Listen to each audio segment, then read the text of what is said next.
2017 higher level paper 1 question 6. The graph of the function g of x is equal to e to the power of x, where x is an element of real numbers.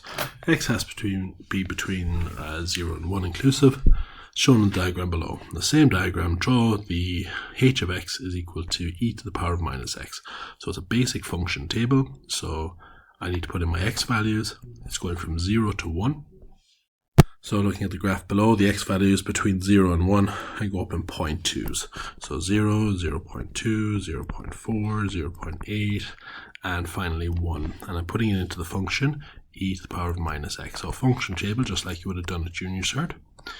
So that would be e to the power of negative 0, or e to the power of 0, e to the power of minus 0.2, e to the power of minus 0.4, e to the power of minus 0.8, and e to the power of minus 1, and that'll give you a y value for each of those, and that's what we'll end up graphing. I forgot my 0.6, I think, there. Okay, so this gives you your y values when you put it into the calculator. Okay, and then all you need to do now is graph each of these points. For example, the point 0, 1, so it shares that point with the other graph. Then you do 0.2, 0.82, so 0.82, 2, 4, 6, 8, 10, 0.82 would be something like here, so that would be this point here, and so on. Okay, so there you go. My drawing's a bit wonky. It should have a slight curve in it, but it's not a straight line, just to be clear. It has a slight curve in it, curving downwards. Okay, was that all we had to do there? The same diagram, draw that. Brilliant. Okay, find the area enclosed between g of x and h of x, and the line x equals 0.75. So let's draw in the line x equals 0.75. We know that that should be a vertical line. So 0.75. So we have 0.7 here, 0.75 here. So that's a vertical line that should go through all of those. And they want the area enclosed, so this is the area they're looking for.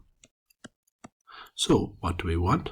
We just want the area underneath the black line. So let me draw this one in green, just to make it easier to look at. And that's 0.75. So they want this shaded area inside here. So that's the area under the black line between 0 and 0.75 minus the area underneath the red line between 0 and 0.075. So an integration question. Okay, now because our limits are exactly the same, we can write it as one integral if we want. It makes no difference because you integrate separately anyway. E to the power of minus x. Okay, so we might write it, maybe rewrite first. Actually, we don't need to. We just need to look at our integrals now for e to the power of x. So our integral of e to the power of x is just e to the power of x minus, so now the integral of e to the power of minus x. So e to the power of minus x. Now remember, if we're differentiating it, the derivative of minus x would be minus 1, and we'd multiply it, but we're integrating, so now we're dividing, of course, by minus 1. And our limits are still 0.75 and 0.